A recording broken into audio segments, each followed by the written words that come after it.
നമസ്കാരം, ഞാൻ ഉമേഷ് ശിവരാമൻ. വാർത്താമഴയിലേക്ക് വിശദമായി. ജോയിക്കായി കാത്തിരിപ്പ്.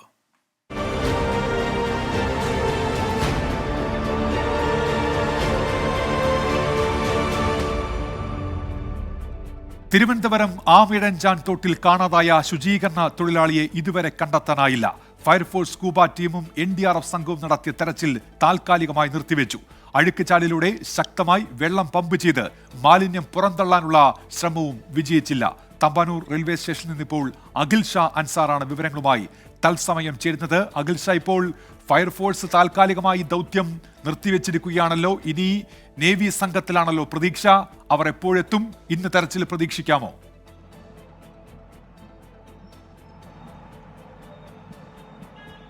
ഉമേഷ്, രാത്രി 9:30 നേവിയുടെ പ്രത്യേക സംഘം തിരുവനന്തപുരത്ത് എത്തും എന്നുള്ളതാണ് നിലവിൽ ലഭിക്കുന്ന വിവരം. അവർ കൊച്ചിയിൽ നിന്ന് തിരിച്ചിട്ടുണ്ട്. പക്ഷേ ഇന്ന് രാത്രി ഇതുമായി ബന്ധപ്പെട്ടൊരു പരിശോധന നടത്തുമോ അല്ലെങ്കിൽ ഏതെങ്കിലും തരത്തിലുള്ള രക്ഷാപ്രവർത്തനം തുടരാൻ കഴിയുമോ എന്നുള്ള കാര്യത്തിൽ ഇതുവരെ വ്യക്തത ഉണ്ടായിട്ടില്ല. നമുക്ക് നേരത്തെ കണ്ടതുപോലെ തന്നെ NDRFന്റെ സംഘം, അതുപോലെ തന്നെ ഫയർഫോഴ്സിന്റെ സ്കൂബ സംഘം ഉൾപ്പെടെ 7:30 ഇതുമായി ബന്ധപ്പെട്ട തെരച്ചിൽ അവസാനിപ്പിച്ചു പോയി. അവർ പറഞ്ഞൊരു പ്രധാനപ്പെട്ട കാര്യം, ഇത്തരത്തിൽ രാത്രി അല്ലെങ്കിൽ ഈ രാത്രിയിൽ ഇത്തരത്തിലൊരു തെരച്ചിൽ നടത്തുന്നത് അല്ലെങ്കിൽ ഒരു ഡൈവിങ്ങിനോ ഒരു സാധ്യത അത് വളരെ ദുഷ്കരമാണ്. അതുകൊണ്ട് തന്നെ ഇന്ന് രാത്രിയുള്ള തെരച്ചിൽ അത് നടക്കില്ല. രാവിലെ 8 മണി മുതൽ വീണ്ടും തിരച്ചിൽ ആരംഭിക്കുമെന്നുള്ള കാര്യമാണ് സ്കൂബ സംഘം ഉൾപ്പെടെ പറഞ്ഞത്. നിലവിൽ നമുക്ക് ഈ ദൃശ്യങ്ങളിൽ കാണുന്നത് പോലെ ഈ ആമിഴഞ്ചാൻ തോട്ടിലെ മാലിന്യങ്ങൾ നീക്കം ചെയ്യുന്ന ഒരു നടപടിയാണ് കോർപ്പറേഷന്റെ ഭാഗത്തു നിന്ന് ഉണ്ടാകുന്നത്. എന്തായാലും നമ്മൾ വൈകിട്ടൊക്കെ പറഞ്ഞതുപോലെ തന്നെ അവരുടെ പരമാവധി ശ്രമിച്ചു ഇത്തരത്തിൽ ഈ മാലിന്യം നീക്കം ചെയ്ത്, അതായത് ഈ റെയിൽവേയുടെ ടണലിൽ ഉൾപ്പെടെയുള്ള മാലിന്യങ്ങൾ നീക്കം ചെയ്ത് അവിടെ ഏതെങ്കിലും തരത്തിൽ ജോയി കുടുങ്ങിക്കിടക്കുന്നുണ്ടോ എന്നുള്ള കാര്യം പരിശോധിക്കാനായുള്ള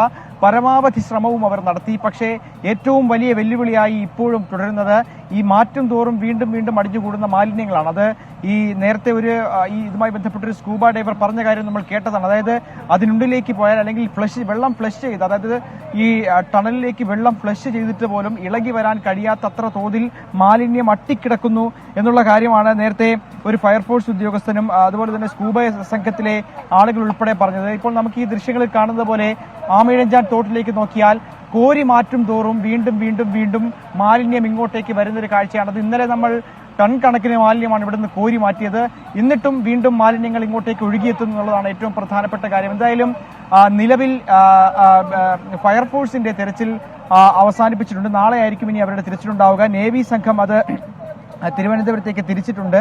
അവരിവിടെ എത്തിയതിനു ശേഷമാകും ഏത് തരത്തിലായിരിക്കണം അവരുടെ രക്ഷാദൌത്യം മുന്നോട്ട് കൊണ്ടുപോകേണ്ടതെന്നുള്ള കാര്യത്തിൽ തീരുമാനമുണ്ടാകുക. എങ്ങനെ ആയിരിക്കണം രക്ഷാപ്രവർത്തനം, അത് എപ്പോഴേക്കും ആരംഭിക്കണമെന്നുള്ള കാര്യങ്ങളൊക്കെ ഇനി അവർ വന്നതിന് ശേഷമാകും ഉണ്ടാവുക. എന്തായാലും ഇതുമായി ബന്ധപ്പെട്ട് റെയിൽവേയും അതുപോലെ തന്നെ കോർപ്പറേഷനും തമ്മിലുള്ള ആ ഒരു പോര് തുടരുകയാണ്. നമ്മൾ വൈകിട്ടൊക്കെ കണ്ടതാണ്. റെയിൽവേയിലെ ഡിവിഷണൽ മാനേജർ ഉൾപ്പെടെ പറഞ്ഞത് ഏതെങ്കിലും തരത്തിൽ റെയിൽവേയുമായി ഒരു പോരിനില്ല, അല്ലെങ്കിൽ അവരുമായി ഒരു തർക്കത്തിലില്ല, സഹകരിച്ച് തന്നെയാണ് പോകുന്നത്. നിലവിലും ഈ രക്ഷാപ്രവർത്തനം നടത്തുമ്പോഴും റെയിൽവേയും അതുപോലെ തന്നെ കോർപ്പറേഷനും സഹകരണത്തോടെയാണ് പോകുന്നതെന്നുള്ളതാണ് ഏറ്റവും ഒടുവിൽ അറിയിച്ചത്. അതോടൊപ്പം തന്നെ റെയിൽവേ ഉദ്യോഗസ്ഥർ പറയുന്ന മറ്റൊരു കാര്യം, ഇത്തരത്തിൽ മാലിന്യം നീക്കം ചെയ്യുന്നതുമായി ബന്ധപ്പെട്ട് കോർപ്പറേഷൻ ഒരു കത്ത് പോലും അയച്ചിട്ടില്ല എന്നുള്ളതായിരുന്നു ആദ്യം റെയിൽവേ അധികൃതർ വ്യക്തമാക്കിയത്. പക്ഷേ അല്പസമയം മുമ്പ് മേയർ ആര്യ രാജേന്ദ്രൻ ഇക്കാര്യത്തിൽ ഒരു പ്രതികരണവുമായി എത്തിയിരുന്നു. പലതവണ കത്തയച്ചിട്ടും ഇതുമായി ബന്ധപ്പെട്ട് ഏതെങ്കിലും തരത്തിലുള്ള പ്രതികരണമോ ഓർമ്മക്കുറിപ്പ് പോലും അയച്ചിരുന്നു. പക്ഷേ ഏതെങ്കിലും ഒരു പ്രതികരണം ഇവരുടെ ഭാഗത്തു നിന്നുണ്ടായില്ല എന്നുള്ളതാണ് മേയർ ആര്യ രാജേന്ദ്രൻ ഇതുമായി ബന്ധപ്പെട്ട് നൽകിയ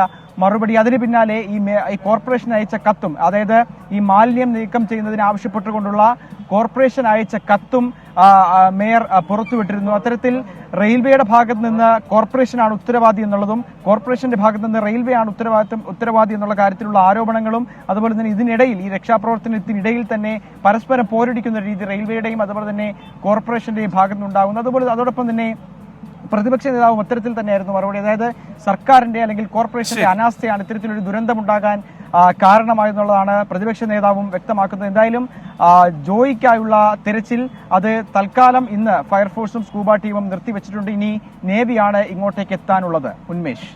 അഖിൽ ഷാൻ സാറാണ് വിവരങ്ങൾ നൽകിയത്. ഫയർഫോഴ്സ് സ്കൂബ ടീം ഇന്നത്തെ തെരച്ചിൽ അവസാനിപ്പിച്ചിരിക്കുന്നു. നേവി സംഘം തിരിച്ചിട്ടുണ്ട്. 9:30 അവരെത്തുമെന്നാണ് പ്രതീക്ഷിക്കുന്നത്. ഇന്ന് തന്നെ അവരുടെ തെരച്ചിൽ ആരംഭിക്കുമോ എന്നുള്ളത് വന്നതിന് ശേഷം, സ്ഥിതിഗതികൾ വിലയിരുത്തിയതിനു ശേഷം നേവി അറിയിക്കുകയും ചെയ്യും. ആമയിഴഞ്ചാൻ തോട്ടിലെ മാലിന്യം നീക്കുന്നതിൽ പഴിചാരൽ തുടർന്ന് റെയിൽവേയും തിരുവനന്തപുരം കോർപ്പറേഷനും റെയിൽവേയുടെ ഭാഗത്ത് വീഴ്ചയില്ലെന്നും മാലിന്യം നീക്കേണ്ടത് കോർപ്പറേഷനാണെന്നും റെയിൽവേ അസിസ്റ്റന്റ് ഡിവിഷണൽ മാനേജർ പറഞ്ഞു. മാലിന്യം നീക്കം ചെയ്യാൻ പലതവണ കത്ത് നൽകിയിട്ടും റെയിൽവേയുടെ ഭാഗത്തുനിന്ന് ഒരു നടപടിയും ഉണ്ടായില്ലെന്ന് മേയർ ആര്യ രാജേന്ദ്രൻ ആരോപിച്ചു. റെയിൽവേക്ക് അയച്ച നോട്ടീസുകളുടെ പകർപ്പും കോർപ്പറേഷൻ പുറത്തുവിട്ടു. വേസ്റ്റ് എല്ലാം വരുന്നത് പല ഭാഗത്തുള്ള ട്രിവാൻഡ്രം സിറ്റിയുടെ ഭാഗത്തു നിന്ന് ഈ തോടിലോട്ട് വരികയാണ്. ഞങ്ങൾ അവിടെ മെഷ് കെട്ടിയിട്ട് മാത്രമാണ് കുറെയെങ്കിലും ആ കംപ്ലീറ്റ് വേസ്റ്റ് ഇങ്ങോട്ട് വരാത്തത്. എല്ലാം വന്നു കഴിഞ്ഞാൽ ഓരോ ഇതെന്താന്ന് പറഞ്ഞാൽ നല്ലപോലെ വെള്ളം വരുമ്പോഴത്തേക്ക് ഇതെല്ലാം ഇങ്ങോട്ട് വരികയാണ്. അപ്പം ഇതിനടിയിൽ നമ്മൾക്ക് ലിമിറ്റേഷൻ ഉണ്ട്. ഞങ്ങൾക്ക് ഈ കംപ്ലീറ്റ് ഈ ബിറ്റ്വീൻ ഒരു 10 ഒരു 60 മീറ്ററിന്റെ ഇടയിൽ ഞങ്ങൾക്ക് പോകാൻ ബുദ്ധിമുട്ടാണ്. ഞങ്ങൾ എക്സ്പേർട്ട് അല്ല. അത് ചെയ്യണമെങ്കിൽ അവർ തന്നെയാണ് ചെയ്യേണ്ടത്. അപ്പോൾ ഇതെന്ന് പറഞ്ഞാൽ റെയിൽവേയുടെ ഒരു നല്ല ഉദ്ദേശത്തിൽ കൂടി ഞങ്ങൾ ചെയ്തത് ഇതാണ്. അപ്പോൾ ഇതൊരു കോർപ്പറേഷൻ ലെവലിൽ ഒരു കോർഡിനേഷൻ ഉണ്ടെങ്കിൽ മാത്രമേ ഇത് നമുക്ക് ഒരു ട്രിവാൻഡ്രം സിറ്റിക്ക് ഒരു പോസിറ്റീവായിട്ട് ഇത് ചെയ്യാൻ പറ്റത്തുള്ളൂ. റെയിൽവേ പറയുന്നത് റെയിൽവേയുടെ മാലിന്യങ്ങൾ അവർക്ക് സംസ്കരിക്കാനുള്ള സംവിധാനങ്ങൾ ഉണ്ട് എന്നവർ പറയുന്നു. അത് തെളിവ് സഹിതം കാണിക്കാൻ റെയിൽവേ തയ്യാറാണോ? 2 തരം മാലിന്യങ്ങളുണ്ടല്ലോ, ഒന്ന് സോളിഡ് വേസ്റ്റ് ആണ്. ഇന്നലെ നമുക്കറിയാം 3ാമത്തെ പ്ലാറ്റ്ഫോമിന്റെ അവിടെ നമ്മൾ ആ റോബോട്ടിക് മിഷൻ വെച്ച് ആ പ്ലാറ്റ്ഫോം ആ മാൻഹോൾ തുറന്ന് പരിശോധിക്കുമ്പോൾ റെയിൽ നീർ എന്ന് പറയുന്ന റെയിൽവേയുടെ ബ്രാൻഡഡ് ആയിട്ടുള്ള കുപ്പിവെള്ളത്തിന്റെ കുപ്പിയടക്കം, ആ മിനറൽ വാട്ടറിന്റെ കുപ്പിയടക്കമാണ് നമ്മുടെ എല്ലാവരുടെയും കൺമുന്നിൽ നിന്ന് അത് എടുത്തു മാറ്റുന്ന കാഴ്ച നമ്മൾ കണ്ടത്. അപ്പൊ ഇതൊരു ബോധപൂർവമായി റെയിൽവേയുടെ ഭാഗത്ത് നിന്ന് മാലിന്യ സംസ്കരണ രംഗത്ത് ഒരു ഇടപെടലും നടത്താതെ അതിനു പകരം ഇത്തരത്തിലുള്ള വിഷയങ്ങൾ, ഇത്തരം ഈ ജലാശയങ്ങൾ അത് വൃത്തിഹീനമാക്കുന്നതിന് അവരുടെ ഭാഗത്തു നിന്ന് നടപടികൾ ബോധപൂർവമായി ഉണ്ടായിട്ടുണ്ടോ എന്നുള്ള പരിശോധന അടക്കം നഗരസഭ ചെയ്യും. ട്രെയിൻ കഴുകിയ മാലിന്യം അടക്കം, അതായത് വാഷ് ചെയ്യുന്ന മാലിന്യം അടക്കം, ഫീക്കൽ വേസ്റ്റ് മനുഷ്യ വിസർജ്യം അടക്കമുള്ള മാലിന്യങ്ങൾ സംസ്കരിക്കാൻ ETPO, STPO അടക്കമുള്ള ഏതെങ്കിലും സംവിധാനം ഈ തിരുവനന്തപുരത്ത് റെയിൽവേക്ക് കാണിച്ചു തരാൻ വേണ്ടി പറ്റുമോ? സമാനതകളില്ലാത്ത തരത്തിലാണ് തിരുവനന്തപുരം ആമയിഴഞ്ചാൻ തോട്ടിൽ നടക്കുന്നത്. ഇന്നലെ രാവിലെ 10 മണിക്കാണ് ജോയ് തോട്ടിലെ മാലിന്യം നീക്കാൻ ഇറങ്ങിയത്. പിന്നാലെ കാണാതാവുകയായിരുന്നു. 33 മണിക്കൂറിലധികമായി നടന്ന രക്ഷാദൌത്യത്തിന്റെ സംഭവവികാസങ്ങൾ ഇങ്ങനെ. ഇന്നലെ രാവിലെ 10 മണി, പെരുമഴയത്ത് കരാർ ജീവനക്കാരനായ മാരായമുട്ടം സ്വദേശി ജോയ് തിരുവനന്തപുരം റെയിൽവേ സ്റ്റേഷൻ ഭൂമിയിലൂടെ ഒഴുകുന്ന ആമയിഴഞ്ചാൻ തോട്ടിലിറങ്ങിയത് മാലിന്യം നീക്കം ചെയ്യാൻ. എന്നാൽ നിലതെറ്റിയ ജോയ് വെള്ളത്തിലേക്ക് വീണു.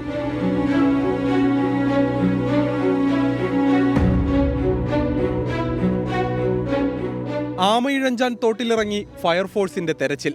പക്ഷേ കൂന കൂടിക്കിടന്ന മാലിന്യം തടസ്സമായി. ടണലിന് മുൻഭാഗത്തുള്ള മാലിന്യം നീക്കാൻ പലവിധ ശ്രമം. പ്ലാറ്റ്ഫോമുകൾക്ക് നടുവിലെ സ്ലാബുകൾ ഇളക്കി തുരങ്കത്തിലേക്ക് ഇറങ്ങാനും നീക്കം. രണ്ടിലും തിരിച്ചടി.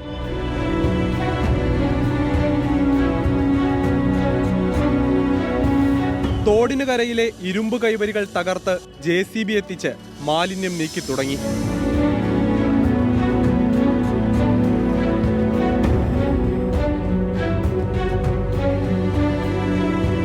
മാലിന്യം കുറച്ചെങ്കിലും നീക്കിയതിനു പിന്നാലെ സ്കൂബ ടീം ടണലിന്റെ 40 മീറ്റർ ദൂരത്തിൽ തെരച്ചിൽ നടത്തി. പക്ഷേ ജോയിയെ കണ്ടെത്താൻ കഴിഞ്ഞില്ല.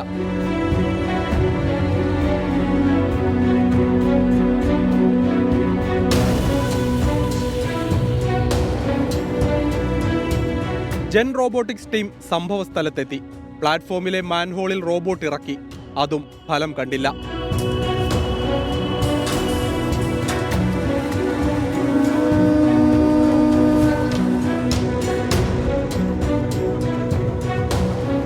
രണ്ടാം ദിവസം പുലർച്ചെ തന്നെ NDRFും സ്കൂബ ടീമും തെരച്ചിൽ ആരംഭിച്ചു.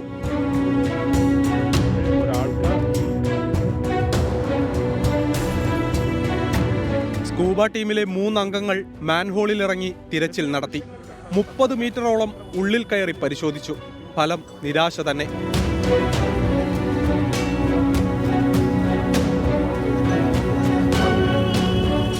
$70 മീറ്റർ കയറി പരിശോധന. ശരീരഭാഗം റോബോട്ടിക് ക്യാമറയിൽ പതിഞ്ഞെന്ന് സംശയം. സംശയം തോന്നിയിടത്ത് വീണ്ടും പരിശോധന. റോബോട്ടിക്സ് ക്യാമറയിൽ പതിഞ്ഞത് മനുഷ്യ ശരീരമല്ലെന്ന് ഫയർഫോഴ്സ് തന്നെ സ്ഥിരീകരിച്ചു. 24 തിരുവനന്തപുരം. രക്ഷാപ്രവർത്തനം നടക്കുമ്പോഴും ആമയിഴഞ്ചാൻ തോട്ടിൽ കാണാതായ ജോയ് തിരിച്ചുവരുമെന്ന പ്രതീക്ഷയിലാണ് കുടുംബം. മാതാവ് മെൽഹിയുടെ ഏക ആശ്രയമാണ് ജോയ്. ജോയ്ക്ക് അന്നന്ന് ലഭിക്കുന്ന തുച്ഛമായ വരുമാനം കൊണ്ടാണ് കുടുംബം കഴിഞ്ഞുകൂടുന്നത്. മാരായമുട്ടം CSI പള്ളിക്ക് സമീപം റോഡിൽ നിന്ന് വളരെ ഉയരത്തിലാണ് ജോയിയുടെ ചെറിയ വീട്. ഹോളോ ബ്രിക്സും ആസ്പെറ്റോ ഷീറ്റും കൊണ്ട് നിർമ്മിച്ച ഒറ്റമുറി കെട്ടിടം. കയറി വരാൻ വഴി പോലുമില്ല. ഇവിടെ അമ്മയ്ക്കൊപ്പമാണ് അവിവാഹിതനായ ജോയി താമസിച്ചിരുന്നത്. കുടുംബം പോറ്റാൻ എന്ത് ജോലിക്കും ജോയി തയ്യാറായിരുന്നു. എന്ത് ജോലി ഉണ്ടെങ്കിലും ചെയ്യും, എന്ത് ജോലിക്ക് വിളിച്ചാലും പോകും. ഇതിനു മുമ്പ് അവിടെ ചെന്ന് വേസ്റ്റ് വരാൻ അവർ വിളിച്ചോണ്ട് പോകും, കോൺട്രാക്റ്റുകാർ വിളിച്ചോണ്ട് പോകും. ഇവിടെ വന്ന് വണ്ടി കൊണ്ടുവന്ന് ബൈക്കിൽ കയറ്റിയാണ് ഞാൻ കൊണ്ടുപോയത് അവനെ. ആമയിഴഞ്ചാൻ തോട്ടിൽ മാലിന്യം നീക്കാൻ ജോയി മുമ്പും പോയിട്ടുണ്ട്. ഇന്നലെ ഉച്ചയോടെയാണ് ജോയിയെ കാണാനില്ലെന്ന് മാതാവ് മെൽഹി അറിയുന്നത്. ഉടൻ തന്നെ അടുത്തുള്ള ജോയിയുടെ സഹോദരനെയും ആലപ്പുഴയിലുള്ള സഹോദരിയെയും വിവരം അറിയിച്ചു. ആറ്റിൽ ശക്തമായ ഒഴുക്കിൽ പോലും നീന്തിയിരുന്ന ജോയിക്ക് ഇങ്ങനൊരു അപകടം പറ്റിയതിന്റെ ഞെട്ടലിലാണ് കുടുംബം. രക്ഷാപ്രവർത്തനത്തിന്റെ ഓരോ ഘട്ടത്തിലും അവർ കാത്തിരിക്കുകയാണ്. ജോയ് തിരിച്ചു വരുമെന്ന പ്രതീക്ഷയോടെ. 24 തിരുവനന്തപുരം. അപ്പോൾ ആ രക്ഷാദൌത്യം ഇപ്പോൾ താൽക്കാലികമായി അവസാനിപ്പിച്ചിരിക്കുന്നു. ഫയർഫോഴ്സ്, നേവി സംഘം അവിടെ എത്തിയ സ്ഥിതിഗതികൾ വിലയിരുത്തിയ ശേഷം അവർ ഇന്ന് തെരച്ചിൽ നടത്തുമോ എന്നുള്ള കാര്യത്തിൽ നിലപാട് വ്യക്തമാക്കും. നമ്മൾ മറ്റു വാർത്തകളിലേക്കാണ്. കോഴിക്കോട്ടെ PSC അംഗത്തെ കോഴയാരോപണത്തിൽ വഴിത്തിരിവ്. CPIM പുറത്താക്കിയ പ്രമോദ് കോട്ടൂളി പണം വാങ്ങിയിട്ടില്ല എന്ന് ചേവായൂർ സ്വദേശി ശ്രീജിത്ത്. താനും പ്രമോദും നല്ല സുഹൃത്തുക്കളാണെന്നും ശ്രീജിത്ത് 24നോട് പറഞ്ഞു. പ്രമോദ് കോട്ടൂളിക്ക് തൊഴിൽ തട്ടിപ്പ് സംഘവുമായി ബന്ധമുണ്ട് എന്ന പാർട്ടിയുടെ കണ്ടെത്തലും പുറത്തുവന്നു. കോഴയാരോപണം ഉയർന്ന ശേഷം ആദ്യമായാണ് 22 ലക്ഷം രൂപ പ്രമോദ് കോട്ടൂളിക്ക് നൽകിയെന്ന് പറയുന്ന ചേവായൂർ സ്വദേശി ശ്രീജിത്തിന്റെ പ്രതികരണം പുറത്തുവരുന്നത്. പണം കൊടുത്ത് ജോലി വാങ്ങേണ്ട ആവശ്യം തന്റെ കുടുംബത്തിനില്ലെന്നും പണം നൽകിയിട്ടില്ലെന്നും ശ്രീജിത്ത് 24നോട് പറഞ്ഞു. തന്റെ പേര് വലിച്ചിഴച്ചത് ആരാണെന്ന് കണ്ടെത്തണമെന്നും ആവശ്യം. നമ്മളങ്ങനെ ചെയ്തിട്ടില്ലല്ലോ, നമ്മൾ അങ്ങനത്തെ ഒരു സംഭവം ഉണ്ടായിട്ടില്ലല്ലോ. ആരാ എന്താ വ്യാഖ്യാനിച്ചതെന്ന് എനിക്ക് അറിയില്ല, കറക്റ്റായിട്ട് എനിക്ക് അറിയില്ല. എന്തായാലും അവന് ഞാൻ പൈസ കൊടുത്തിട്ടില്ല. പ്രമോദിന് തൊഴിൽ തട്ടിപ്പ് സംഘവുമായി ബന്ധമുണ്ടെന്ന കണ്ടെത്തലാണ് പുറത്താക്കലിന് പിന്നാലെ പുറത്തുവരുന്ന വിവരം. അതേസമയം പ്രമോദ് പോലീസിനെ സമീപിക്കും. ഗൂഢാലോചന ഇപ്പോൾ എൻ്റെ പാർട്ടിയെ ഉൾപ്പെടെ തെറ്റിദ്ധരിപ്പിക്കാൻ അത്രമാത്രം ശക്തിയുള്ള സംവിധാനം ഏതാണ്? അത് പരിശോധിക്കണമെങ്കിൽ എൻ്റെ പാർട്ടിയെ തെറ്റിദ്ധരിപ്പിക്കുന്ന ആൾക്കാരെ ഇതിൻ്റെ പുറത്ത് കൊണ്ടുവരേണ്ടതുണ്ട്. അത് രണ്ട് തരത്തിലുള്ള പോരാട്ടമുണ്ട്. ഒന്ന് നിയമപരമായിട്ടുള്ള പോരാട്ടം, അത് ഏതൊക്കെ അന്വേഷണ ഏജൻസികൾ ഏതൊക്കെ രീതിയിൽ എങ്ങനെയൊക്കെ കൊടുക്കണം ഇത്തരം ആളുകൾ പുറത്തു വരണമെങ്കിൽ എന്നുള്ളൊരു പരിശോധനയാണ് ഇപ്പം വക്കീലുമായിട്ട് സംസാരിച്ച് കൊടുക്കാനുള്ളത്. BJPയെ വിവാദത്തിലേക്ക് വലിച്ചിഴച്ചാൽ നിയമപരമായി നേരിടുമെന്ന് പാർട്ടി സംസ്ഥാന അധ്യക്ഷൻ K. സുരേന്ദ്രൻ. എന്തുകൊണ്ടാണ് മുഖ്യമന്ത്രി ആഭ്യന്തരമന്ത്രി ആയിരിക്കുന്ന നമ്മുടെ കേരളത്തിൽ, പോലീസ് വകുപ്പ് കൈകാര്യം ചെയ്യുന്ന നമ്മുടെ കേരളത്തിൽ ഇത് സംബന്ധിച്ച് ഒരു FIR ഇടാത്തത്? സമഗ്ര അന്വേഷണം വേണമെന്ന് കോഴിക്കോട് DCC പ്രസിഡന്റ് K. പ്രവീൺകുമാറും ആവശ്യപ്പെട്ടു. അതിനിടെ CPIM കോഴിക്കോട് ജില്ലാ കമ്മിറ്റി അംഗം പ്രേംകുമാർ ഇല്ലത്തിനെതിരെ പ്രമോദ് കോട്ടൂളി രംഗത്തെത്തി. എല്ലാ ചതികളിലും നിങ്ങളാണ് നായകനെന്ന് പ്രേംകുമാർ ഇല്ലത്തിന്റെ ഫേസ്ബുക്ക് പോസ്റ്റിന് താഴെ പ്രമോദ് കുറിച്ചു. രാഹുൽ സുരേഷ്, 24 കോഴിക്കോട്. ഇപ്പോൾ ഒരു വാർത്ത വരുന്നുണ്ട്. എറണാകുളം ജില്ലയിൽ വിദ്യാഭ്യാസ സ്ഥാപനങ്ങൾക്ക് നാളെ അവധി പ്രഖ്യാപിച്ചിരിക്കുന്നു. ശക്തമായ മഴയും കാറ്റും കണക്കിലെടുത്ത് ഓറഞ്ച് അലർട്ട് പ്രഖ്യാപിച്ചിരിക്കുന്ന സാഹചര്യത്തിൽ ജില്ലയിലെ അങ്കണവാടികൾ, പ്രൊഫഷണൽ കോളേജുകൾ അടക്കമുള്ള വിദ്യാഭ്യാസ സ്ഥാപനങ്ങൾക്ക് നാളെ അവധി ആയിരിക്കും. മുൻനിശ്ചയിച്ച പ്രകാരം പൊതുപരീക്ഷകളും യൂണിവേഴ്സിറ്റി പരീക്ഷകളും നടക്കുമെന്നാണ് ഇപ്പോൾ ലഭിച്ചിരിക്കുന്ന അറിയിപ്പ്. വിഷ്ണു സുരേഷാണ് വാർത്ത റിപ്പോർട്ട് ചെയ്യുന്നത് കൊച്ചിയിൽ നിന്ന്. പൊതുജനങ്ങൾക്ക് മേൽ ഇടിത്തിയായി സപ്ലൈകോയിൽ സബ്സിഡി സാധനങ്ങൾക്ക് വീണ്ടും ക്ഷാമം. 13 സബ്സിഡി സാധനങ്ങളിൽ അരിയും വെളിച്ചെണ്ണയും മാത്രമാണ് സ്റ്റോക്കുള്ളത്. കുടിശ്ശിക തുക ലഭിക്കാത്തതിനാൽ ടെൻഡറിൽ പങ്കെടുക്കാതെ മാറി നിൽക്കുകയാണ് വിതരണക്കാർ. മാസങ്ങൾ നീണ്ട പ്രതിസന്ധി ഒഴിഞ്ഞതിന്റെ ആശ്വാസത്തിലായിരുന്നു സപ്ലൈകോയും ഭക്ഷ്യവകുപ്പും. സാധനങ്ങൾ എത്തിയതോടെ ജനങ്ങളും കൂടുതലായി സപ്ലൈകോയിലേക്ക് എത്തി. എന്നാൽ ഈ സാധനങ്ങൾ തീരുകയും കരാറുകാർ ബഹിഷ്കരണ സമരം തുടങ്ങുകയും ചെയ്തോടെ സപ്ലൈകോ വീണ്ടും പ്രതിസന്ധിയിലായിരിക്കുകയാണ്. പ്രതിസന്ധി മാറി സാധനങ്ങൾ വീണ്ടും എത്തിയതിൽ വലിയ ആശ്വാസമായിരുന്നു സപ്ലൈകോയ്ക്ക്. അരിയും പഞ്ചസാരയും ഉൾപ്പെടെ സാധനങ്ങളെല്ലാം എത്തിയെന്നാണ് സപ്ലൈകോ അറിയിച്ചതും. എന്നാൽ വിരലിൽ എണ്ണാവുന്ന ദിവസങ്ങളിലേക്ക് മാത്രമുള്ള താൽക്കാലിക ആശ്വാസം മാത്രമായിരുന്നു ഇതെന്ന് തെളിയിക്കുന്നതാണ് സപ്ലൈകോ ഔട്ട്ലെറ്റുകളുടെ ഇപ്പോഴത്തെ അവസ്ഥ. സപ്ലൈകോയുടെ 50ാം വാർഷികത്തോടനുബന്ധിച്ച് വമ്പൻ ഓഫറുകൾ പ്രഖ്യാപിച്ചിരുന്നു. പ്രതിസന്ധി മാറിയെന്ന് ധരിക്കുന്നതിനൊപ്പം കൂടുതൽ ഉപഭോക്താക്കളെ ഇതോടെ സപ്ലൈകോയിലേക്ക് എത്തിക്കാനായി. സംസ്ഥാനത്തുടനീളം എല്ലാ സപ്ലൈകോ ഔട്ട്ലെറ്റുകളിലും വലിയ വിറ്റുവരവാണ് ഈ ദിവസങ്ങളിലുണ്ടായതും. എന്നാൽ ശരവേഗത്തിലാണ് സബ്സിഡി സാധനങ്ങൾ ഉൾപ്പെടെ എല്ലാം തീർന്നത്. ഔട്ട്ലെറ്റിൽ സാധനങ്ങൾ വെച്ചിരുന്ന റാക്കുകളെല്ലാം കാലിയായി. അരിയും വെളിച്ചെണ്ണയും മാത്രമാണ് സബ്സിഡി വിഭാഗത്തിൽ സപ്ലൈകോയിലുള്ളത്. മുളക് ഇന്നലെയോടെ തീർന്നു. മറ്റ് 10 ഉൽപ്പന്നങ്ങൾ സപ്ലൈകോയിൽ എത്തിയിട്ട് ദിവസങ്ങൾ കഴിയുന്നു. സബ്സിഡി സാധനങ്ങൾ ഇല്ലാത്തത് കാരണം മറ്റുൽപ്പന്നങ്ങൾക്ക് ഓഫർ നൽകിയാലും ആളുകൾ കടയിലേക്ക് എത്തുന്നില്ല എന്നതാണ് മറ്റൊരു വസ്തുത. കരാറുകാരുടെ ബഹിഷ്കരണമാണ് സപ്ലൈകോയുടെ പ്രതിസന്ധിക്കിടയാക്കിയത്. പർച്ചേസ് ഓർഡർ മാത്രമാണ് ഇതുവരെയും കരാറുകാർക്ക് നൽകിയത്. കുടിശ്ശിക മുഴുവൻ ലഭിക്കാതെ ടെൻഡറിൽ പങ്കെടുക്കേണ്ട എന്നാണ് വിതരണക്കാരുടെ തീരുമാനം. തുക ലഭിച്ച ശേഷം ടെൻഡറിൽ പങ്കെടുക്കാമെന്നും വിതരണക്കാർ നിലപാടെടുത്തു. 600 കോടിയാണ് വിതരണക്കാർക്ക് നൽകാനുള്ളത്. ഈ നില തുടർന്നാൽ ഓണക്കാലത്ത് സപ്ലൈകോ സമാനതകളില്ലാത്ത പ്രതിസന്ധിയിലേക്ക് നീങ്ങും. ക്ഷേമപ്രവർത്തനങ്ങൾക്ക് മുൻഗണന നൽകാൻ സർക്കാർ തീരുമാനിച്ചിട്ടുണ്ടെങ്കിലും എന്തുകൊണ്ട് ധനവകുപ്പ് സപ്ലൈകോയ്ക്ക് തുക നൽകുന്നില്ല എന്നുള്ളതാണ് ഉയരുന്ന ചോദ്യം. ഈ ആഴ്ചയോടെ ധനവകുപ്പ് തുക അനുവദിക്കുമെന്ന പ്രതീക്ഷയിലാണ് സപ്ലൈകോ.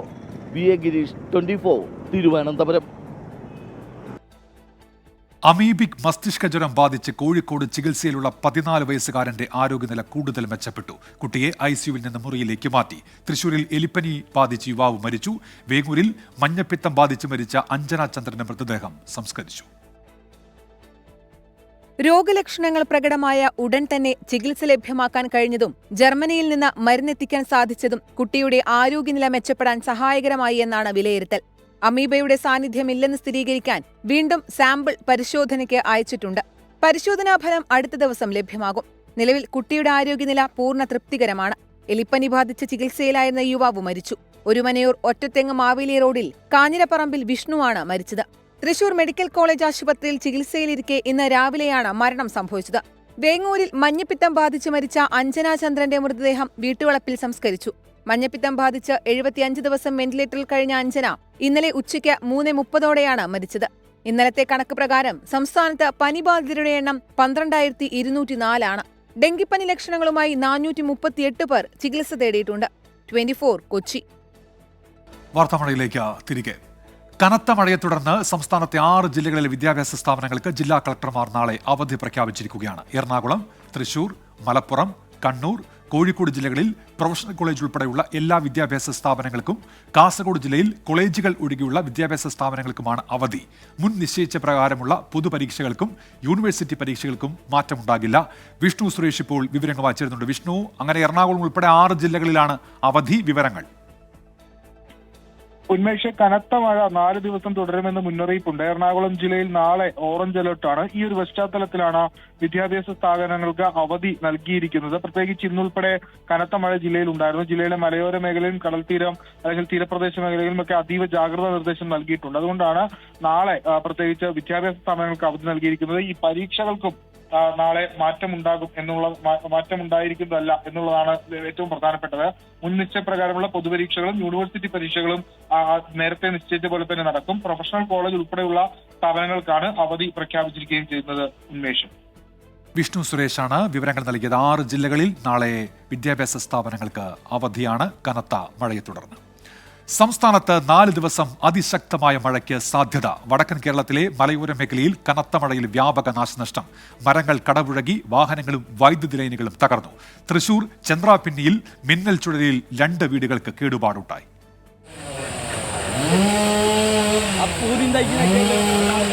കോഴിക്കോട് മുക്കം കുറ്റിപ്പാല റോഡിൽ PC തിയേറ്ററിന് സമീപം തണൽമരം ഒടിഞ്ഞു വീണു. 3 ഇലക്ട്രിക് പോസ്റ്റുകൾ പൂർണ്ണമായും തകർന്നു. മുക്കം നഗരത്തിൽ ഉൾപ്പെടെ വൈദ്യുതി തടസ്സപ്പെട്ടു. 4 ബൈക്കുകൾക്ക് കേടുപാടുണ്ടായി. കൊടിയത്തൂരിൽ ഓടിക്കൊണ്ടിരുന്ന കാറിന് മുകളിലേക്ക് മരങ്ങൾ വീണു. മേപ്പയ്യൂർ കൊഴുക്കല്ലൂരിൽ 15 മീറ്ററോളം നീളമുള്ള മതിൽക്കെട്ട് തകരുകയും കിണർ ഇടിഞ്ഞു താഴുകയും ചെയ്തു. കനത്ത മഴയെ തുടർന്ന് കാസർഗോഡ് ജില്ലയിൽ ഹിൽ ടൂറിസം മേഖലകളിലും ബീച്ചുകളിലും സന്ദർശകർക്ക് വിലക്കേർപ്പെടുത്തി. തൃശൂർ ചന്ദ്രാപിന്നിയിൽ സെക്കൻഡുകൾ മാത്രം നീണ്ടുനിന്ന അതിശക്തമായ കാറ്റിൽ നിരവധി മരങ്ങൾ കടപുഴകി. 2 വീടുകൾ ഭാഗികമായി തകർന്നു. ഇടുക്കി ലോവർ പെരിയാർ പവർ ഹൗസിന് സമീപം മണ്ണിടിഞ്ഞു. പവർ ഹൗസിനോട് ചേർന്നുള്ള സ്വിച്ച് യാർഡിലേക്കാണ് മണ്ണിടിഞ്ഞത്. പാല ഐക്കൊമ്പിൽ അതിശക്തമായ കാറ്റിൽ ഓടിക്കൊണ്ടിരുന്ന കാറിന് മുകളിലേക്ക് മരം കടപുഴകി വീണു.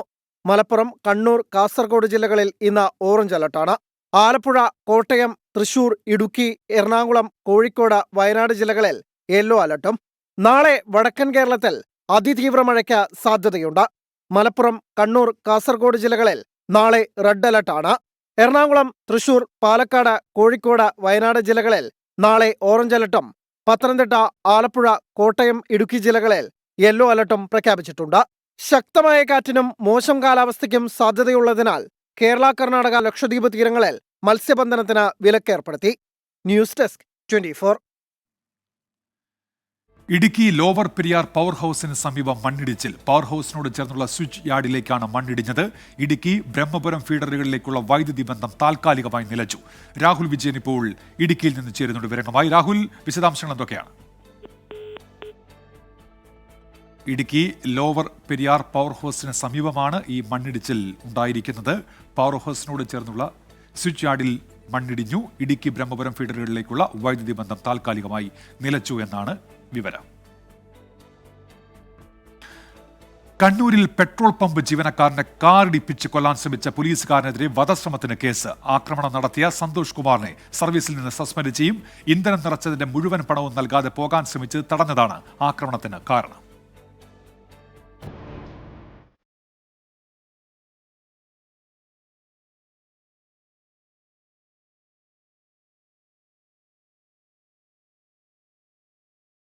കണ്ണൂർ സിറ്റി പോലീസ് ഹെഡ്ക്വാർട്ടേഴ്സിലെ മെസ് ഡ്രൈവർ സന്തോഷ് കുമാർ കാറുമായി ടൗണിലെ NKBT പമ്പിലെത്തി 2100 രൂപയ്ക്ക് പെട്രോൾ അടിച്ചു.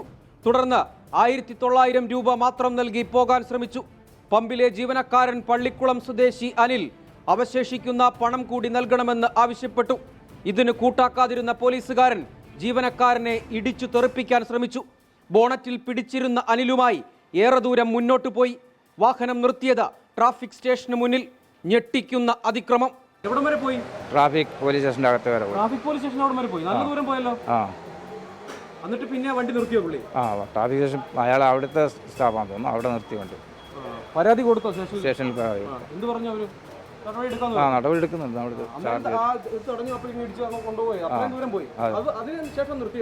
അവിടെ സ്റ്റേഷനിൽ കൊണ്ടുപോയിട്ട് നിർത്തിയത്. കഴിഞ്ഞ ഒക്ടോബറിൽ ഇതേ പോലീസുകാരൻ മറ്റൊരു പെട്രോൾ പമ്പിലേക്ക് പോലീസ് ജീപ്പ് ഇടിച്ചു കയറ്റിയിരുന്നു. പരാക്രമം വിവാദമായതോടെ സന്തോഷ് കുമാറിനെതിരെ വധശ്രമത്തിന് കണ്ണൂർ ടൗൺ പോലീസ് കേസെടുത്തു.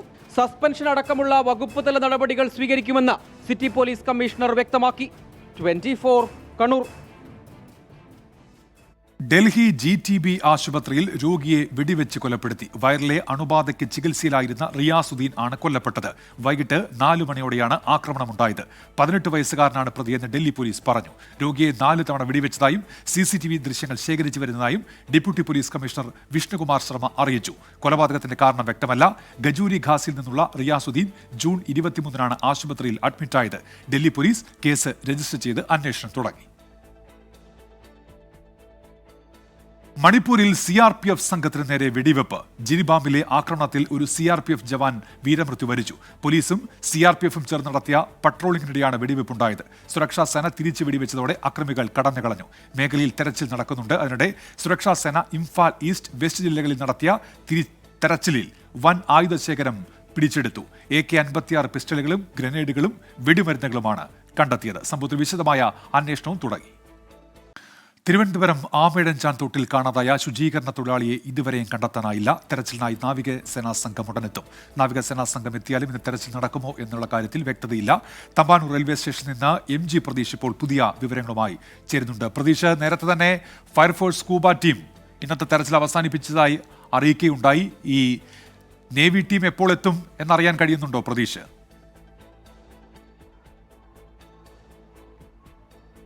ഉന്മേഷ, കൊച്ചിയിൽ നിന്ന് പുറപ്പെട്ട നാവികസേന ടീമംഗങ്ങളെ കാത്തിരിക്കുകയാണ് ഇവിടെ എല്ലാവരും. നേരത്തെ തന്നെ ഈ ഫയർഫോഴ്സിന്റെ രക്ഷാദൌത്യം ആമയിഴഞ്ചാൻ തോട്ടിൽ താൽക്കാലികമായി അവസാനിപ്പിച്ചിരുന്നു. കാരണം പ്രതികൂല കാലാവസ്ഥയാണ് നിലവിൽ ആമയിഴഞ്ചാൻ തോട്ടിലുള്ളത്. അതുകൊണ്ടാണ് ഈ ഫയർഫോഴ്സ് ഉദ്യോഗസ്ഥർ രക്ഷാപ്രവർത്തനം ഇന്നത്തേക്ക് അവസാനിപ്പിച്ചത്. ഇനി അല്പസമയത്തിനകം തന്നെ ഈ നാവികസേനാ സംഘങ്ങൾ ഇവിടെ എത്തുമെന്നതാണ് നമുക്ക് ലഭിക്കുന്ന വിവരം. പക്ഷേ ഈ സമയത്ത് ഈ നാവികസേനാംഗങ്ങൾ എത്തിയാൽ പോലും ഈ ഘട്ടത്തിൽ രക്ഷാപ്രവർത്തനം നടത്താൻ കഴിയുമോ എന്ന കാര്യം സംശയമാണ്. കാരണം അത്രത്തോളം ഇരുട്ടാണ് ഈ മേഖലയിൽ. ഈ ടണലിനുള്ളിൽ ഇറങ്ങി പരിശോധിക്കേണ്ട ആവശ്യകതയുണ്ട്. അതുകൊണ്ട് തന്നെ ഈ സാഹചര്യത്തിൽ നാവികസേന അംഗങ്ങൾ എത്തിയാൽ പോലും ഈ ടണലിൽ ഇറങ്ങിയുള്ളൊരു പരിശോധന ഇന്ന് നടക്കുന്ന സാധ്യത വിദൂരമാണ്. മാത്രമല്ല ഈ നേരത്തെയൊക്കെ തന്നെ മുൻപരിചയമില്ലാത്ത ഒരു മേഖല അല്ലെങ്കിൽ ഒരു സ്ഥലം കൂടിയാണ്. പ്രത്യേകിച്ച് നാവികസേനാംഗങ്ങളെ സംബന്ധിച്ച് സ്കൂബ ടീം അംഗങ്ങൾ അടങ്ങുന്ന വിദഗ്ധ ടീമാണ് നിലവിൽ ഇവിടേക്ക് പുറപ്പെട്ടിട്ടുള്ളത് എന്നതാണ് സർക്കാർ വൃത്തങ്ങൾ അറിയിച്ചിരിക്കുന്ന കാര്യം. അങ്ങനെയെങ്കിൽ നാളെയോടുകൂടിയായിരിക്കും നാവികസേന അംഗങ്ങളുടെ പരിശോധന ആമയിഴഞ്ചാൻ തോട്ടിൽ നടക്കുന്നത്. ഈ ആദ്യഘട്ടത്തിൽ വലിയ തരത്തിലൊരു തിരച്ചിൽ ഫയർഫോഴ്സിന്റെയും സ്കൂബ ടീം അംഗങ്ങളുടെയും സാന്നിധ്യത്തിൽ നടന്നെങ്കിലും അത് വിഫലമായിരുന്നു. കാരണം കാര്യമായ ഒരു പുരോഗതി ആ തെരച്ചിൽ ദൗത്യത്തിൽ കണ്ടെത്താൻ കഴിഞ്ഞിരുന്നില്ല. പിന്നീടാണ് ഇന്നത്തെ അവസാനഘട്ട പരിശ്രമമെന്ന നിലയിൽ ഈ കൂടുതൽ വെള്ളം ഈ തോട്ടിലേക്ക് പമ്പ് ചെയ്തുള്ള ഒരു ക്രമീകരണം അല്ലെങ്കിൽ ഒരു പ്രവൃത്തി ഫയർഫോഴ്സ് സംഘം ചെയ്തു നോക്കിയത്. പക്ഷേ അതും പൂർണ്ണമായും വിജയം കണ്ടില്ല എന്നതാണ് ഏറ്റവും പ്രധാനപ്പെട്ട കാര്യം. അതാ ഈ ടണൽ കടന്നു പോകുന്ന ഈ റെയിൽവേ പ്ലാറ്റ്ഫോമിന് സമീപമുള്ള മാൻഹോളിലൂടെ കൂടുതൽ വെള്ളം തടഞ്ഞു നിർത്തി പിന്നീട് ഒരുമിച്ച് ഈ വെള്ളം താഴേക്ക്, അതായത് ഈ വെള്ളം ഒഴുകിപ്പോകുന്ന വശത്തേക്ക് പമ്പ് ചെയ്തുകൊണ്ടുള്ള ഒരു പ്രവൃത്തിയായിരുന്നു ഫയർഫോഴ്സ് സംഘം ചെയ്തത്. അപ്പോൾ ഈ കൂടുതൽ മാലിന്യങ്ങളൊപ്പം എവിടെയെങ്കിലും ഈ കാണാതായ ആൾ തടഞ്ഞു നിൽക്കുന്നുണ്ടെങ്കിൽ പുറത്തേക്ക് പോകുമോ എന്നുള്ള ഒരു സാധ്യത ഉൾപ്പെടെയായിരുന്നു ആ ഘട്ടത്തിൽ ഫയർഫോഴ്സ് സംഘം പരിശോധിച്ചിരുന്നത്. പക്ഷേ അത്രത്തോളം ശക്തിയായി പമ്പ് ചെയ്തിട്ടും ഈ മാലിന്യങ്ങൾ ഒപ്പം കൂടുതൽ വെള്ളമൊന്നും തന്നെ പുറത്തേക്ക് വന്നില്ല. നമ്മൾ ഈ ദൃശ്യങ്ങളിൽ കാണുന്നത് തിരുവനന്തപുരം റെയിൽവേ സ്റ്റേഷന്റെ പുറകുവശത്താണ്. കാരണം ഈ ആമയിഴഞ്ചാൻ തോട് വന്ന് തിരുവനന്തപുരം റെയിൽവേ സ്റ്റേഷന് മുന്നിലുള്ള ടണലിലേക്ക് പ്രവേശിച്ച് പിന്നീട് ഈ ദൃശ്യങ്ങളിൽ കാണുന്ന ഈ പുറകുവശത്തെ ടണലിലോട് കൂടിയാണ് ആമയിഴഞ്ചാൻ തോട് കടന്നു പോകുന്നത്. ഈ ടണലിലാണ് നിലവിൽ വൈകിട്ടോടുകൂടി ഫയർഫോഴ്സ് സംഘം എത്തി പരിശോധന നടത്തിയിട്ടുള്ളത്. എന്തായാലും നിലവിൽ ഇവിടെ ഈ NDRFന്റെ സംഘങ്ങൾ ക്യാമ്പ് ചെയ്യുന്നുണ്ട്. കാരണം കൃത്യമായി ഒരു സാഹചര്യം നിരീക്ഷിക്കുന്നതിന് വേണ്ടിയാണ് NDRF സംഘങ്ങൾ ഇവിടെ ക്യാമ്പ് ചെയ്യുന്നത്. ഒപ്പം ആവശ്യമായ സജ്ജീകരണങ്ങളും ഇവിടെ ഒരുക്കിയിട്ടുണ്ട്. ലൈറ്റ് ഉൾപ്പെടെയുള്ള സൗകര്യങ്ങൾ നേരത്തെ തന്നെ ക്രമീകരിച്ചിട്ടുണ്ട്. പക്ഷേ ഈ വൈകിയ വേളയിൽ ഇനി രക്ഷാപ്രവർത്തനം പുനരാരംഭിക്കുക എന്ന് പറയുന്നത് വളരെ വിദൂരമായൊരു സാധ്യത തന്നെയാണ് നിലവിലുള്ളത്. മാത്രമല്ല ഈ നാളെയോടുകൂടി മാത്രം ഇതിന്റെ കൂടുതൽ, അതായത് ഈ റൂട്ട് മാപ്പ് അടക്കം ഈ എത്തുന്ന നേവി സംഘങ്ങൾക്ക് കൈമാറേണ്ടതുണ്ട്. അതിനുശേഷമായിരിക്കും, കാരണം ആദ്യഘട്ടത്തിൽ ഒരു പ്രാഥമിക പരിശോധന നാവികസേന അംഗങ്ങൾ നടത്തിയതിനു ശേഷം മാത്രമായിരിക്കും അവർ ഈ കനാലിലേക്ക് അല്ലെങ്കിൽ ഈ തോട്ടിലേക്ക് ഇറങ്ങുന്നത്. അതുകൊണ്ട് തന്നെ അത് നാളെ രാവിലെയോടുകൂടിയായിരിക്കും ഇനി രക്ഷാപ്രവർത്തനം പുരോഗമിക്കുന്നത്. അപ്പോഴും ഫയർഫോഴ്സ് അംഗങ്ങൾ, കാരണം അത്രത്തോളം വിദഗ്ധരായ ഫയർഫോഴ്സ് ടീം അംഗങ്ങൾ തന്നെയാണ് തിരുവനന്തപുരത്തും സമീപ മേഖലയിലും ഉള്ളത്. നേരത്തെയും ഈ തിരുവനന്തപുരത്തെ വെള്ളക്കെട്ടുകളൊപ്പം പ്രളയ സമാനമായ സാഹചര്യത്തിൽ ഈ രക്ഷാപ്രവർത്തനം നടത്തി വലിയ പരിചയമുള്ള ഈ സേനാംഗങ്ങൾ തന്നെയായിരുന്നു കഴിഞ്ഞ 2 ദിവസമായി തിരച്ചിൽ നടത്തിയത്. പക്ഷേ അവർക്ക് പോലും ശ്രമകരമായ ഒരു ദൗത്യമായിരുന്നു. ഏകദേശം ഈ മേഖല അല്ലെങ്കിൽ തിരുവനന്തപുരത്തിന്റെ നഗരത്തിന്റെ ഒരു പശ്ചാത്തലം സാഹചര്യമൊക്കെ തന്നെ അറിയാവുന്ന സേനാംഗങ്ങൾ തന്നെയായിരുന്നു ഒരു പരിശോധന അല്ലെങ്കിൽ തിരച്ചിൽ നടത്തിയത്. അവർക്ക് പോലും പ്രയാസകരമായിരുന്നു, അനായാസമായിരുന്നു ഈ രക്ഷാദൗത്യം. അപ്പോൾ ഈ എത്തുന്ന നാവികസേന അംഗങ്ങൾക്ക് അത് എത്രത്തോളം ദുഷ്കരമായിരിക്കുമെന്നതാണ് ഏറ്റവും നിർണായകമായ കാര്യം. ഒപ്പം ഈ വേസ്റ്റ്, ഇവിടെ അടിഞ്ഞുകൂടുന്ന മാലിന്യ കൂമ്പാരങ്ങൾക്ക് യാതൊരു മാറ്റവും ഇപ്പോഴും കാണുന്നില്ല എന്നതാണ് മനസ്സിലാക്കാൻ കഴിയുന്ന കാര്യം. ഇപ്പൊ ഈ ദൃശ്യങ്ങളിൽ കാണാം, ഈ തോട്ടിൽ ചെറിയ ഒഴുക്കുണ്ട്. ഈ ഒഴുക്കിലൂടെ ഇപ്പോഴും ചെറിയ മാലിന്യങ്ങൾ പുറത്തേക്ക് വരുന്നുണ്ട്. പക്ഷേ വലിയ അളവിൽ ശക്തമായി വെള്ളം പമ്പ് ചെയ്തിട്ട് പോലും ഈ ടണലിൽ അടിഞ്ഞുകൂടിയിരിക്കുന്ന മാലിന്യങ്ങൾ പുറത്തേക്ക് വന്നിട്ടില്ല. പാറക്കെട്ട് പോലെ മാലിന്യം അടിഞ്ഞുകൂടിയിരിക്കുന്നു എന്നതാണ് ഈ ടണലിനുള്ളിൽ കയറിയ സ്കൂബ സംഘങ്ങൾ പറയുന്ന കാര്യം. അതുകൊണ്ട് തന്നെ ഈ മാലിന്യം അവിടെ നിന്ന് മാറ്റുന്ന കാര്യം അല്ലെങ്കിൽ ഈ ടണലിൽ നിന്ന് മാലിന്യം പുറത്തേക്ക് എത്തിക്കുന്ന കാര്യം വളരെ ശ്രമകരമാണ്. മാത്രമല്ല ഈ അവസാന ഘട്ടത്തിൽ ഈ ടണൽ, അതായത് ഈ കാണുന്ന ഈ പുറകുവശത്തെ ഈ ടണൽ കടന്ന് ഈ അകപ്പെട്ട വ്യക്തി പോയിരിക്കുമോ എന്നുള്ള ഒരു സംശയമുണ്ടായിരുന്നു. പക്ഷേ അത് വളരെ വിദൂരമായൊരു സംശയം മാത്രമായിരുന്നു. അത്രത്തോളം മാലിന്യം ഒപ്പം ഇടുങ്ങിയ ഒരു ടണലിനുള്ളിൽ കൂടി പുറത്തേക്ക് പോകാനുള്ള ഒരു സാധ്യത നിലവിൽ കാണുന്നില്ല. ടണലിൽ അകപ്പെട്ട ആ ഭാഗത്ത് നിന്ന് ഏകദേശം ഒരു 100-150 മീറ്റർ ഭാഗത്ത് തന്നെ ഈ അകപ്പെട്ട വ്യക്തി ഉണ്ടാകുമെന്നത് തന്നെയാണ് ഈ മണിക്കൂറിലും ഈ രക്ഷാപ്രവർത്തകർ കണക്ക് കൂട്ടുന്ന കാര്യം. അങ്ങനെയെങ്കിൽ ഈ ടണലിൽ ഇറങ്ങിയുള്ള പരിശോധനയായിരിക്കും പ്രധാനമായും പ്രായോഗികമായി നടക്കുന്ന കാര്യം. അതുകൊണ്ട് തന്നെ നാളെ ഈ ടണലിൽ ഇറങ്ങിയായിരിക്കും പരിശോധന നടത്തുന്നത്. അവർക്ക് വേണ്ട എല്ലാ സജ്ജീകരണങ്ങളും നിലവിൽ ഒരുക്കിയിട്ടുണ്ട്. എല്ലാ സംവിധാനങ്ങളും ഇപ്പോൾ ഉണർന്ന് പ്രവർത്തിക്കുന്നുണ്ട്. ഈ വൈകിയ വേളയിലും ജനപ്രതിനിധികൾ, ഒപ്പം തിരുവനന്തപുരം കോർപ്പറേഷൻ മേയർ അടക്കം ഇപ്പോഴും ഇവിടെ ക്യാമ്പ് ചെയ്ത ഈ പ്രവർത്തനങ്ങൾ ഏകോപിപ്പിക്കുന്നുണ്ട്. പക്ഷേ ഈ വൈകിയ വേളയിൽ രക്ഷാപ്രവർത്തനം എന്തായാലും നടക്കാൻ സാധ്യതയില്ല. ഈ നാളെയോടുകൂടി തന്നെ തിരച്ചിൽ പുനരാരംഭിക്കാനുള്ള ഒരു ആലോചനയായിരിക്കും നിലവിൽ ഇവിടെ നടത്തുന്നത്. അപ്പോഴും മറ്റൊരു പ്രധാനപ്പെട്ട കാര്യം, ഇതുമായി ബന്ധപ്പെട്ട ഈ തുടക്കഘട്ടത്തിൽ ഉയർന്നു വന്ന വലിയ വിവാദങ്ങൾ ഉണ്ടായിരുന്നു. അത് ഈ മാലിന്യ നീക്കം സംബന്ധിച്ചായിരുന്നു. ആ വിവാദങ്ങൾ കുറച്ചുകൂടി മുറുകുന്ന, അല്ലെങ്കിൽ അതിന് കുറച്ചുകൂടി കടുപ്പമേറുന്ന വാദങ്ങളായിരുന്നു ഇന്ന് വൈകിട്ടോടു കൂടി ഉണ്ടായിരുന്നത്. കാരണം കഴിഞ്ഞ ദിവസങ്ങളിലൊന്നും തന്നെ പ്രതികരിക്കാതിരുന്ന റെയിൽവേ അധികൃതർ വിശദീകരണവുമായി രംഗത്തെത്തിയിരുന്നു. റെയിൽവേ അസിസ്റ്റന്റ് ഡിവിഷണൽ മാനേജർ ഇന്ന് വൈകിട്ടോടുകൂടി മാധ്യമങ്ങളെ കണ്ടു. മുഴുവൻ കുറ്റവും കോർപ്പറേഷന്റെ തലയിൽ വയ്ക്കുകയാണ് റെയിൽവേ ചെയ്തത്. കാരണം ഇത് വൃത്തിയാക്കുന്ന, അല്ലെങ്കിൽ ഈ തോടിന്റെ പൂർണ്ണമായ ഉത്തരവാദിത്തം നഗരസഭയുടെ കീഴിലാണ് എന്നുള്ള വിശദീകരണമാണ് റെയിൽവേ നൽകിയിരിക്കുന്നത്. 2012-ലും 2015-ലും 2017-ലും ഈ തോട്, ആ ഭാഗം നവീകരിച്ചത് നഗരസഭയായിരുന്നു. ഈ വർഷം ആ ഭാഗം, അതായത് ഈ ജോയി അകപ്പെട്ട ഭാഗം നവീകരിക്കാൻ കരാറെടുത്തത് നല്ല ഉദ്ദേശത്തോടു കൂടിയായിരുന്നു. പക്ഷേ നഗരസഭയുടെ വലിയ പൂർണ്ണമായ ഒരു സഹകരണം, പിന്തുണ അക്കാര്യത്തിൽ ഉണ്ടായിരുന്നില്ല എന്നതാണ് ഈ റെയിൽവേ അധികൃതർ അറിയിക്കുന്ന കാര്യം. ഒപ്പം മറ്റ് സോളിഡ് വേസ്റ്റുകളൊന്നും തന്നെ ഈ റെയിൽവേ അധികൃതർ ഈ തോട്ടിലേക്ക്, അല്ലെങ്കിൽ റെയിൽവേ തോട്ടിലേക്ക് ഒഴുക്കുന്നില്ല. ഇവിടെ നിന്നുള്ള ഈ ജലം മാത്രം, വെള്ളം മാത്രമാണ് ഒഴുക്കി വിടുന്നതെന്ന വിശദീകരണം റെയിൽവേ നൽകുന്നു. പക്ഷേ ഈ റെയിൽവേ അധികൃതർ വിശദീകരണം നൽകി മിനിറ്റുകൾക്കുള്ളിൽ തന്നെ അത് തള്ളിക്കൊണ്ട് മേയർ ആര്യ രാജേന്ദ്രനും രംഗത്ത് വന്നിരുന്നു. ഈ കൃത്യമായി പല ഘട്ടങ്ങളിലും ശരിയാണ് പ്രതീക്ഷ. അത്തരത്തിൽ രാഷ്ട്രീയ ആരോപണ പ്രത്യാരോപണങ്ങൾ കൂടി ഈ വിഷയത്തിൽ ഉണ്ടാകുന്നുണ്ട്. റെയിൽവേ നഗരസഭയെ കുറ്റപ്പെടുത്തുന്നു, കോർപ്പറേഷനായിട്ട് റെയിൽവേ കുറ്റപ്പെടുത്തുന്നു. അങ്ങനെ വാക്പോരും ഈ വിഷയത്തിലുണ്ട്. വാർത്താമഴയിലേക്ക് തിരികെ ഇപ്പോൾ വരുന്നൊരു പ്രധാനപ്പെട്ട വാർത്ത. നേവി സംഘം തിരുവനന്തപുരത്ത് ആമയിഴഞ്ചാൻ തോട് പരിസരത്ത് എത്തിയിരിക്കുന്നു. അവർ ഒരുപക്ഷെ തെരച്ചിൽ ആരംഭിച്ചേക്കുമെന്നൊരു വാർത്ത ഇപ്പോൾ അഖിൽ ഷാ റിപ്പോർട്ട് ചെയ്യുന്നുണ്ട്. നേവി സംഘം ഏതായാലും സ്ഥലത്തെത്തിയിട്ടുണ്ട്.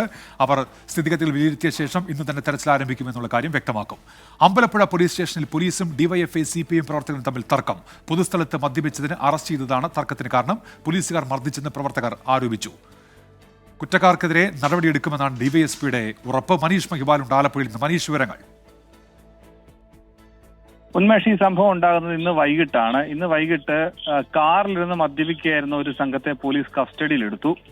പക്ഷേ ഇവരെ ജാമ്യത്തിലിറക്കി. പക്ഷെ വാഹനം വിട്ടു നൽകില്ല എന്ന നിലപാട് പോലീസ് എടുത്തു എന്നാണ് പറയുന്നത്. പിന്നീട് ചില CPM പ്രവർത്തകരും DYFI പ്രവർത്തകരും ഈ വാഹനം ഇറക്കുന്നത് സംബന്ധിച്ച് അമ്പലപ്പുഴ പോലീസ് സ്റ്റേഷനിലെത്തി. പക്ഷേ അവിടെ കരൂർ ബ്രാഞ്ച് സെക്രട്ടറി അജയ്നെ പോലീസ് അകാരണമായി മർദ്ദിച്ചു എന്നാണ് പരാതി. പിന്നീട് അവിടെ അമ്പലപ്പുഴ MLA H. സലാമിന്റെ സ്റ്റാഫിൽപ്പെടുന്ന ആളുകൾ, സ്റ്റാഫ് അംഗമായിട്ടുള്ള അജ്മൽ ഹസൻ, മറ്റ് CPM പ്രവർത്തകർ അവിടെ അമ്പലപ്പുഴ പോലീസ് സ്റ്റേഷനിലെത്തി. പിന്നീട് അമ്പലപ്പുഴ പോലീസ് സ്റ്റേഷനിൽ പോലീസുകാരും CPM പ്രവർത്തകരുമായി തർക്കത്തിൽ ഏർപ്പെട്ടു. ഉന്തും തള്ളും ഉണ്ടായി എന്നാണ് അറിയുന്നത്.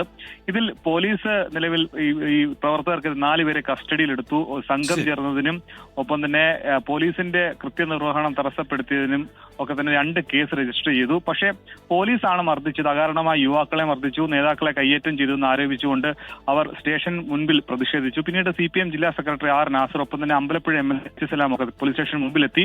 അങ്ങനെ DYSPക്ക് പരാതി നൽകി. അങ്ങനെ പോലീസുകാരുടെ ഭാഗത്തുനിന്ന് തെറ്റുണ്ടെങ്കിൽ ഉടൻ തന്നെ നടപടിയെടുക്കും, അടിയന്തരമായ നടപടിയെടുക്കും, അന്വേഷിച്ച് നടപടി എടുക്കുമെന്ന് ഉറപ്പിന്മേലാണ് പിന്നീട് ഈ പ്രവർത്തകരെ 4 പേരെ വിട്ടയച്ചു എന്നുള്ള വിവരമാണ് അറിയുന്നത്. എന്നാലും പോലീസ് മനീഷ് മഹിബാലാണ് ആലപ്പുഴയിൽ നിന്ന് വിവരങ്ങൾ നൽകിയത്.